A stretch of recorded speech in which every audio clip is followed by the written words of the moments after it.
السلام علیکم ورحمۃ اللہ وبرکاتہ. معزز ناظرین کرام، اول ټولو کتونکو اوریدونکو نه دا گزارش کوم چې په کمنټ چې دی جلدی نه کوي. امام مکمل بیان دی اول واروي ایغه بعد د بیا فیصله کوي چې ما دا خبر غلطه کړې ده که صحیح مې کړې ده. بعضې کسان داسې بیان لا پوره نه اورېدلی، خبرې نیمه نیمګور اورېدلي، په کمنټو باندې شروع وکړي، کمنټو چې غلطې خبرې کوي، شکنجه کوي، شیرا کوي.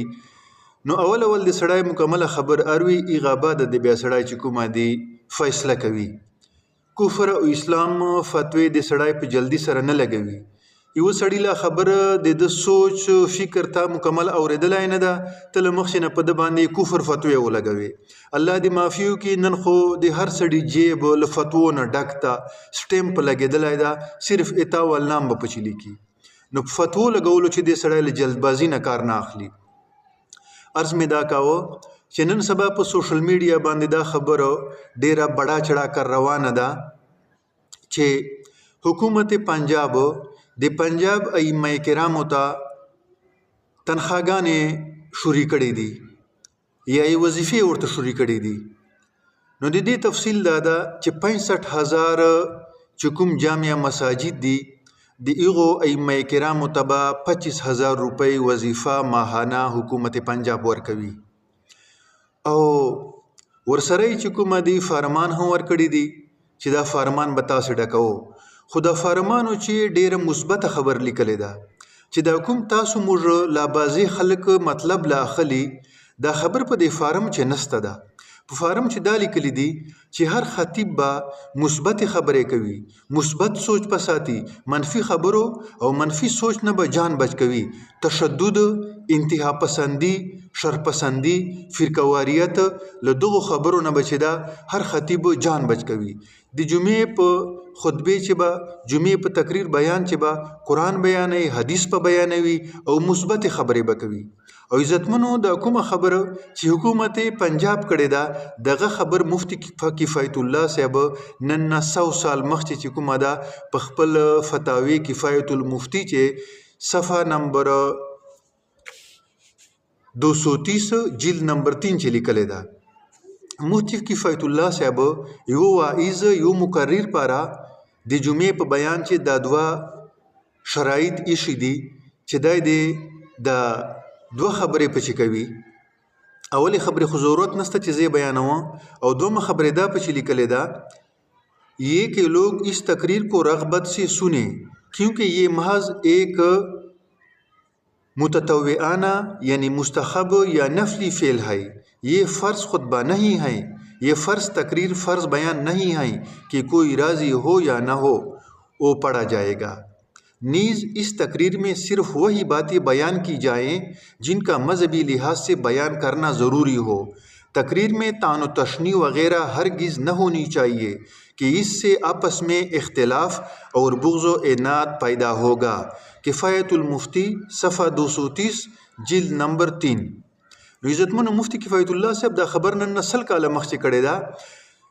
چې منبر باندې جمعې پر ورځې باندې خطیب صاحب، امام صاحب چینی بیان کوي، نو د سیاستونه نه پچې بیانوي، زنده‌باد مرده‌باد د نه پچې بیانوي. تا ته مخامخ د هرې پارټۍ هر جماعت وال کسان ناست دي، تا ته به پیپل وال ناست دي، تا ته به نون وال ناست دي، تا ته به پی ټی آی وال ناست دي، تا ته به چې کومه دي جی یو آی وال ناست دي، تا ته به د نیشنل پارټۍ وال ناست دي، هرې پارټۍ وال به تا ته ناست دي. نو داسې خبرې ته مه کوه چې خلکو له تا نه نفرت پیدا کېږي. د خپلې پارټۍ صفات مه کوه، د خپل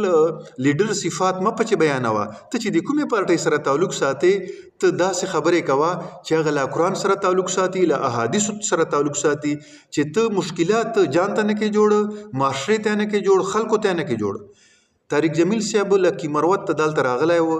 نو ائمه کرامو ته یې خواست وکړ، جوله یې ورته واچوله چې خدای دپاره منبر و محراب خدای او رسول دپاره استعمالو، کال الله کال رسول پچې بیانو، قرآن و حدیث پچې بیانو، پارلیمنٹ هاوس مال جوړو. نن دی الله معافي وکړي، اتا مال جماعت نه چې کومه دي خاص کار په کې پی کې چې او په بلوچستان چې له جماعتو نه پارلیمنٹ هاوس جوړ ده. دای به چې کومه دي لاول نه ونچا اخیره پورې بیان به دی په سیاست باندې ختم کوي. کچېرې معمولي غوندې قرآن له حدیث بیان کړ چې خو ټیک ده، نوره اکثریت جماعتو چې بعضې به داسې وي چې هغه به قرآن له حدیث بیانوي او یقینا چې بیانوي یې ډېر په کښلي انداز باندې بیانوي، خو نوره اکثریت چې ده هغه پارټي بازي کوي، له سیاست نه کار اخلي او چې کومه ده چې کوم د جمعې بیان مقصد ده هغه نه بیانوي چې د خلکو چې آګاهي پیدا سي، خلک په قرآن باندې خبر سي، په احادیثو باندې خبر سي، فقه باندې خبر سي، د نبی اسلام زندگی نه خبر سي، نبی اسلام سیرت نه خبر سي، په دې باندې خبر سي چې قرآن پاک ماته څه وایي، چیش پر نازل سلای ده. قرآن پاک مقصد صرف او صرف تلاوت نه ده چې ته ورته چینې ما یوه سپاره وویله ما دوه وویلې، ټیک ته د قرآن پاک تلاوت ثواب په خپل جي باندې مسلم ده شته ده چې په هر حرف باندې الله پاک لسنې کوي ورکوي، خو لیکن نازل سلی دې دپاره نه ده چې ته چپوي ته غیږه کې نیسې او ته چې کومه دي غلافونه ورته جوړوي. مولانا محمود الحسن صاحب د فرمایي وي ما چور ټیم چې په تنهایی چې په جیلو چې تیر ک نو زه په دې نتیجې ورسېدلم چې مسلمان نن چوره پاته ده هغه دې وجې نه پاته ده چې د قرآن پاک نه ناواقفه ده. قرآن پاک چش پر نازل سلی ده څه شی دی ما نه غواړي، له کومو خبرو نه دی ما منې کوي او د کومو خبرو دی ما ته حکم کوي. نه ما صرف په قرآن پاک تلاوت باندې اکتفا کړې ده، زه بیا هره میاشت یو ویری ختم کوم، له بیا 15 ورځو چې ختم کوم، له پلانکي خانه هره لسمه ورځ قرآن پاک ختم کوي. خدای ته وګوره، رسول ته وګوره، قرآن پاک صرف تلاوت او پر اندر نازل سلی. مفتی تقی عثماني صاحب ول آسان ترجمه قرآن واخلا په 2 جلدانو چې دا شپکشلی انداز باندې برابر کړای ده. یو پاڼه تلاوت کوا خو سره د ترجمه کوا، سره د تشریح کوا چې تا ته دا پته لګیږي چې دا قرآن پاک نزول مقصد څه ده، دا ایمان څه غواړي، له کومو کارونه ما دا منې کوي.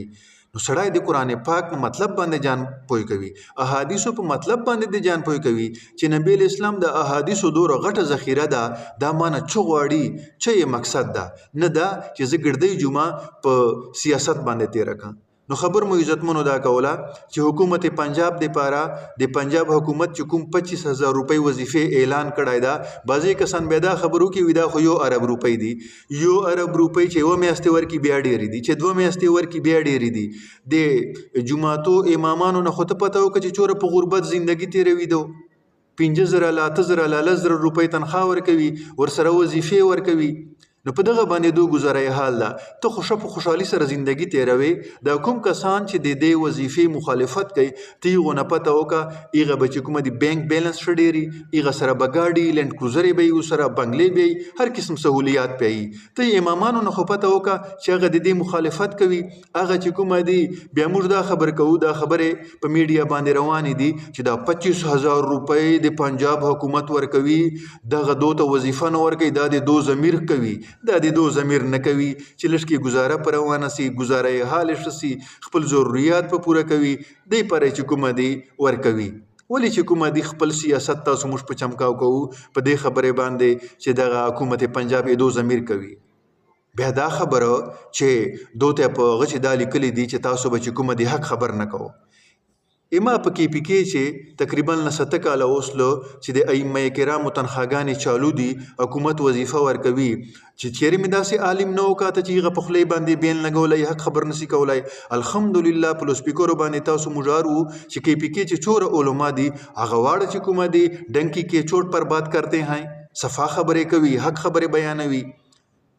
رشوت نفي کوي، سود مذمت بیانوي. نو حکومت پنجاب خو دې نن دی منې کړي چې ته سود مذمت ما بیانوه، لا د رشوت مذمت ما بیانوه، هغه ورته وایي چې ته انتها پسندي، شدت پسندي، شر پسندي او چې کومه دي فرقواریت دا خبرې مه کوه، جنجال ماته مه جوړوه، جانته مه جوړوه. نور خو له حق خبرې نه د منې کړی او دای خبرې خو موږ بالکل چې کومه دي د حکومت پنجاب وایي که یو عام فرد وایي موږ د دې خبرې په حق چې یو چې امام ته په منبر باندې جمعې پر ورځ قرآن حدیث بیانول پکار دي، چې کوم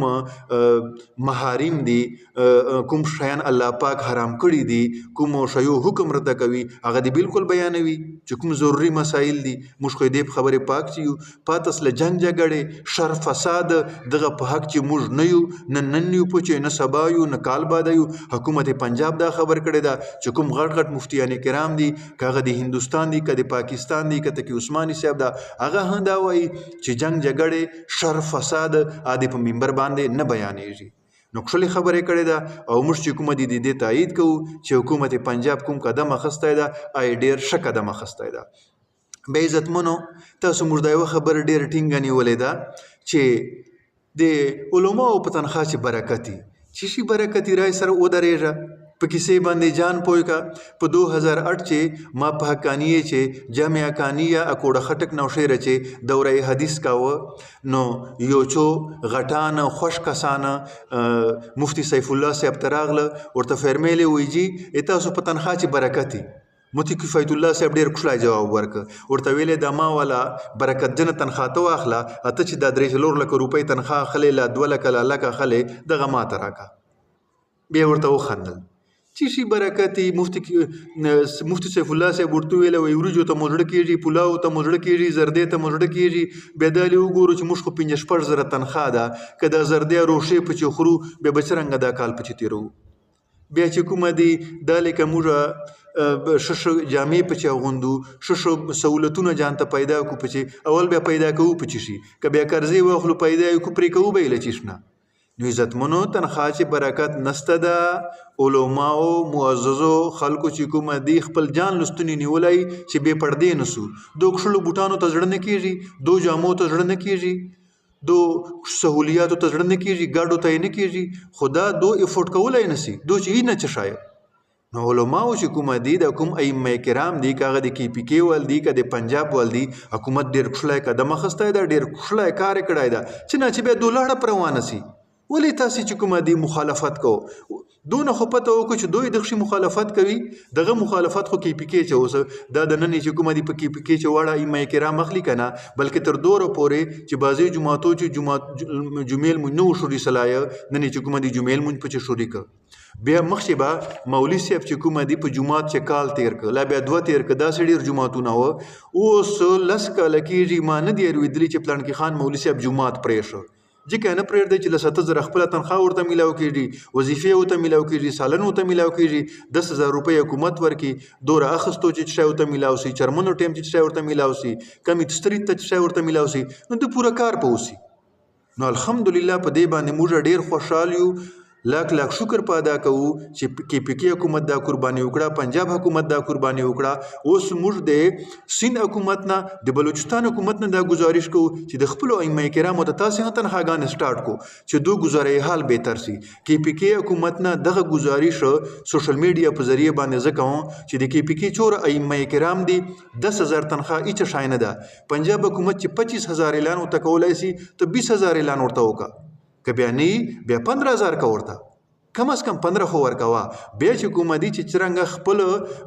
ملازمینو ته سالانه انکریمنټونه لګوي دغه رنګې چې کومه دي ائمه کرامو ته چې کومه وظیفه ورکوي په KPK چې نو هغه سالانه ته له خپل فنډ نه چې کومه دي دو ته هر کال 1,000 روپۍ کم از کم ورته چیګوه 1500 ورته چیګوه چې تا په 10,000 باندې پوخ بین ولګاوه. نو عزتمنو موږ په دې باندې خوشحالېږو چې دا کوم قدم یې واخیسته دا یې ډېر ښکلی قدم واخیسته او ډېر ښکلی کار یې وکړو ښه کار یې وکړو چې نه چې بیا چې کومه دي ګاډی په روان سي. اخر چې دا یو خواست درته کوم چې په فتوو چې جلدبازي مه کوو کفر اسلام فتمې په تیزي سره مه لګو. نن خو پاکستان چې دغه یو غم د الله پاک دې معافي وکړي چې